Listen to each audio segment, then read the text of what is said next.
You want to know, what am I talking about in defense of Jimmy Dore? And I want to start with this. There's other news going on. I'm going to get to other news, but I want to start with this because what I'm seeing is bigger than just the attacks on my friend Jimmy Dore. And by the way, haven't spoken to Jimmy from Twitter. It seems like he's out gallivanting with his lovely wife in Italy. I would love to be gallivanting in Italy, so fantastic for him.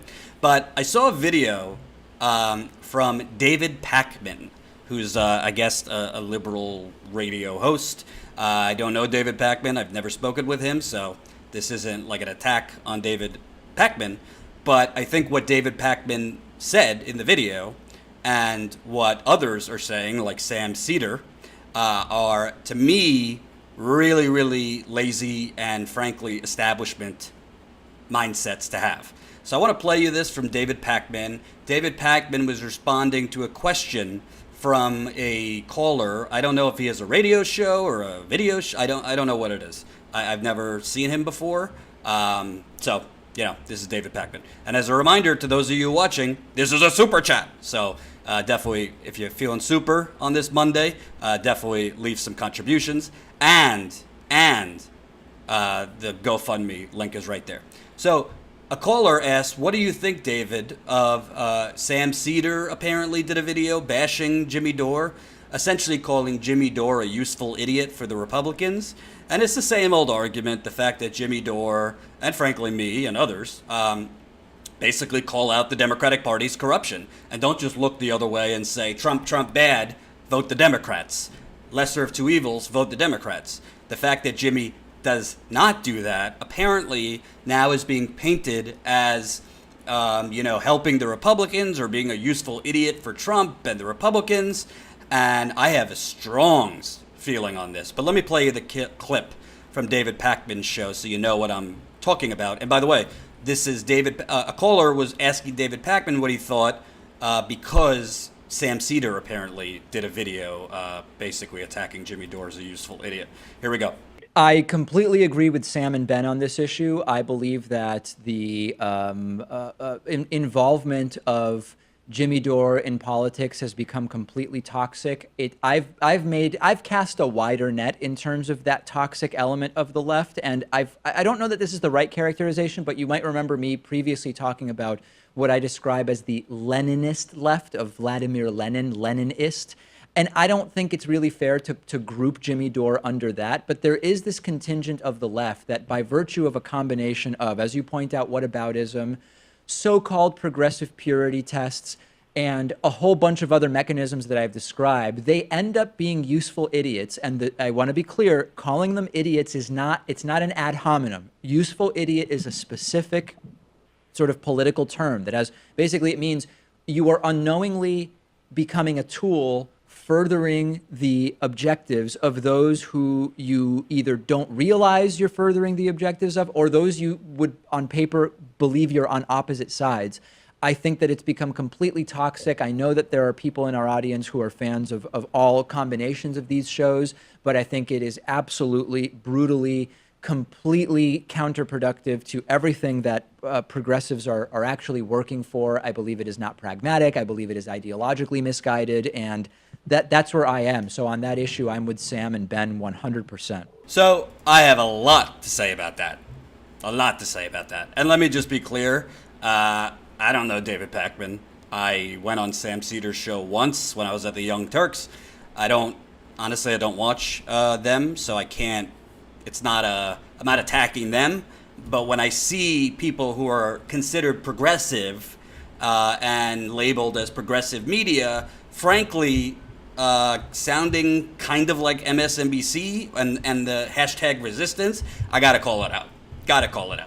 So, first of all, I don't agree with Jimmy on every position he takes. If we did, we'd basically I'd be a sycophant. Secondly, I haven't spoken with Jimmy, so it's not like I told him I was going to do this.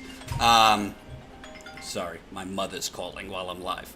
But what I find so crazy about this attitude, so first of all, David Pakman, who I don't know him at all, but David Pakman, from what I know, doesn't actually get out into the country to take the temperature of people. Most of these media hosts like David Pakman, Sam Seder, they predominantly are in a studio, right? So I'm not attacking them for that. There's a place for commentary in, from your home or, whatever. You don't need to be in the field to know what's going on in the country necessarily. But I think it benefits. I think there's a benefit to going out into the country, meeting people. Maybe you're reporting, or as Jimmy does, he goes and does stand-up comedy all over the country. So he's not just in a bubble in Los Angeles. I've been at Jimmy's show in Chicago, and I know he goes all over the country. The David Pakmans of the world, the same Sam Seders of the world do not. And unfortunately, because I've worked in corporate media and I know this for a fact, when you live in a bubble, even if you consider yourself progressive, you don't exactly know how dire the circumstances are for the majority of the people. So when David Pakman is saying Jimmy Dore and his opinions and philosophy are toxic as far as getting progressive change, I can't disagree with that more. First of all, when you use the term pragmatic, when David Pakman says he's pragmatic, and Sam Seder says that he's pragmatic, what you're really saying is you are okay with the incremental change. You are okay with gradualism, which has basically been Obama and the Democratic Party's talking point when progressives go after them. Basically saying politics is imperfect, we can't do big things, we have to work within the political constructs, and incremental change is better than no change, and incremental change is better than going backwards. Well, this is the very mindset that has gotten us 30 years of a grand highway robbery, grand larceny, that is that income inequality chart. That income inequality chart that started in the early 80s, where you see the money being hoarded to the top 1%. Because of Reagan and Democrats like Bill Clinton and Democrats like Barack Obama. That is what pragmatism gives you. It's not pragmatic. David Pakman and Sam Seder, it's not pragmatic to simply say, well, Hillary's not great, but it's the pragmatic choice because Trump is awful. That's not pragmatism. That's basically saying, well, I'm doing fine if I'm David Pakman. I'm doing fine if I'm Sam Seder. And because of the way we view the world and the fact that we're doing fine economically, for the most part they are, we think for us, we'd like a Bernie, but incremental change is better. But I have the benefit, thanks to, whatever you think now, I got the investment money when I was at the Young Turks. They invested for me to go out. I have the benefit of seeing pragmatism is not okay.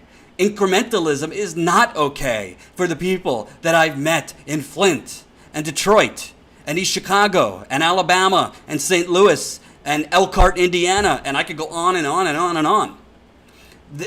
Voting for the lesser of two evils is just as damaging for those people. Yeah, maybe Trump is, if you want to look at it on a scale, maybe worse for those people, but Hillary Clinton as president would have not helped those people that I just mentioned. You want to know why? Because follow the money. Hillary Clinton was not going to strictly regulate the financial industry. Hillary Clinton was never going to do anything to re-strengthen labor unions as president. Hillary Clinton was going to give probably would have pushed to lower the corporate tax rate, which, yeah, we could lower it a little bit, but what about permanent tax cuts for middle-class people? What about government jobs programs for middle-class and working and minority communities? So when you're talking about pragmatism, and basically David Pakman is saying, well, Jimmy Dore, he's not pragmatic, he's toxic. No, Jimmy Dore, like I'm saying, is the majority of people are living paycheck to paycheck. The majority of people are one disaster away from losing their homes. The majority of people are essentially treading water, as Nina Turner told me in an interview 2 years ago. Incrementalism and pragmatism, those days are over. It's an emergency situation for the majority of people, and I'm sure many of you that are watching right now. So to basically attack the Jimmies of the world, and again, I don't agree with every single position he takes, but to attack the Jimmies of the world who are simply saying, no, if Democrats want me, Jimmy Dore, to vote for them, then they need to actually speak to me. They need to actually be proposing policies that will help me or the people I care about. Why is that not pragmatic? That is very pragmatic. It's the Democratic Party who refuses to look at the trends of America and say, you know what? If we actually support Medicare for all as a party, there's 70% of Americans that support it. Let's do that. It's the right policy and it has popular support.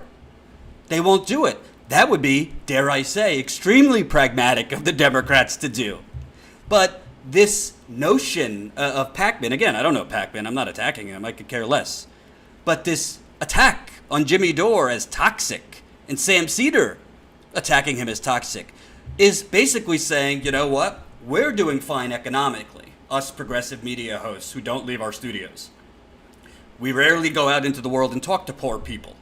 We rarely go out into the world and talk to people whose homes were foreclosed on. And again, not knocking them because they're studio commentators. That doesn't mean everybody needs to be a reporter. I personally think that my commentary is informed by having gone out into the country. I've been to 35 states in 3 years. I've interviewed thousands of people, and the majority of them are broke. So, you know what? Does Jimmy go over the top sometimes? Yeah, probably. He just apologized on Twitter earlier for an exchange he had with two people, and that was good of him. He thought he went over the top, and he apologized. I go over the top sometimes. But the point is, this philosophy that now you're hearing from David Pakman, Sam Seder, frankly, if we're keeping it real, some people at my former network, that, you know what, you guys are useful idiots. Jimmy and his ilk are useful idiots, and you're going to reelect Trump. And you're going to ensure that the Republicans continue winning in the midterms. No. You are essentially, you guys are the useful idiots for the Democratic Party. You guys who continually are making excuses for the Democratic Party, you all that are basically saying, all right, well, they're still not doing anything for us. They're still talking about incremental change. They're still focusing on fundraising rather than small dollar donations. They're still talking about improving Obamacare, which really means nothing, rather than Medicare for all. They're still not for free public college. They're still not for ending private prisons. They're still not for ending fracking, but vote for them anyway because Trump is awful. We don't have time for this lesser of the two evils to continue on perpetually. Because you want to know something? If progressive media hosts dress it up as, well, Jimmy's not being pragmatic, basically what they're telling you is take the lesser of two evils. And you want to know something? If you continue to advocate for this, if you continue to advocate for this mentality of the lesser of two evils, guess what? You're constantly going to have incremental crumbs to the masses, while the elites and the plutocrats keep hoarding our money. At a certain point, you have to say, no, enough. You know what? If somebody like Trump wins, or if the Republicans win, it's not on me, Jordan. It's not on me, or I don't want to speak for him, but Jimmy. It's not on progressives who refuse to vote for corruption, who refuse to vote for Republican lights. It's on the Democratic Party for not representing the majority of the people. Why is that radical? Why is this mentality toxic? I actually think if you look up the definition of pragmatic, it would actually be more pragmatic for the Democratic Party to say, you know what? Something happened in 2016. Look at all these millennials out here. Look at these polls that are moving. 10 years ago, very few people were like, yeah, Medicare for all. It's beyond me. And it's kind of gaslighting. It's gaslighting actual progressives to make the Jimmy Dores of the world the culprit. And I've seen Sam Seder call out Jimmy Dore and saying Jimmy Dore is somewhat responsible for Hillary Clinton. So what did Jimmy Dore brainwash his audience, and they made the decision not to vote for Hillary because of Jimmy Dore. I got news for you, Sam Cedar. I have news for you, David Pakman. I have the benefit that I covered the Bernie Sanders campaign. I have the benefit that I covered Hillary Clinton's campaign and Trump's campaign. And I could tell you this because I said it in June or July. Look back if you wanna comb through my tweets. Look back to what I said in June and July. The polls and the quotes for the Democratic Party that 90% of Bernie Sanders supporters would eventually come home and vote for Hillary. I said, you all are delusional, because I could tell you that the Bernie people I speak to, maybe 10% of the Bernie people I speak to are saying that they're going to end up voting for Hillary Clinton, even if it is against Trump. And by the way, that was before she picked Tim Kaine, that neocon fake Democrat. So, is there any, does Sam Cedar or David Pakman think there's any responsibility of the Democratic Party? Is there any responsibility for the party, whether it's the Democratic Party or the Republican Party, to actually convince the voters to vote for them? That's what a democracy is about. This basically what they're saying is this politics is the art of submission. And yeah, we'd like our we'd like Bernie, we'd like those kind of candidates, but you know what? If it doesn't work out, then just submit and go with Trump. And don't get me wrong, I'm going to do a story on Trump later. I think Trump is awful. Some things he does is okay, very rare, but I think he's awful. But do I actually think, for example, let's say tomorrow, let's say it ends up being Cory Booker against Donald Trump. Can I honestly say that I think Cory Booker is going to improve the peoples that I have met, the people that I fight for as a journalist, getting in the field? By the way, that's what we're doing this GoFundMe for. We want to reach $50,000 so we could get out in the field and stay out in the field. I don't like just talking from my apartment, but there's realities. Need the money. So there it is. GoFundMe link. I just put it in there. Even $5 a person today, there's 200 people watching, makes a huge, huge difference. Let's get the month started out right. But the point is, this notion by Sam Cedar, by, David Pakman, frankly, there are some at TYT who feel this way, even when I was there, that at the end of the day, if it ends up being a hack Democrat versus a Trump or a crazy Republican, hold your nose and vote for them. The people that are saying this are doing well, fairly well themselves. They need to go out in the country and smell the misery. Because I'm telling you, I have. And I could tell you a Cory Booker or a Kamala Harris or a, Joe Biden. Yeah. On a lot of things, would they be better than Donald Trump? Yeah. But it's not going to be better for the majority and the masses for the radical economic change they need. And that's what people care about, their pocketbooks. Sure, they care about the misogyny and the racism and the bigotry coming from Trump's administration. I'm not saying if you want to vote against Trump because of those reasons, I can't tell you not to. But you have to inspire people to vote, especially young people. Young people aren't so miserable and okay with corruption and just, this is the way things are, to be like, yeah, Booker sucks, that he's corrupt and he takes Wall Street money and big pharma money, but he's better than Trump. You're not going to convince people of that. And to attack the Jimmys of the world or the me's of the world because we're not just saying, everything we fight for every day, everything we say, don't listen to it, go vote for Hillary or Cory Booker.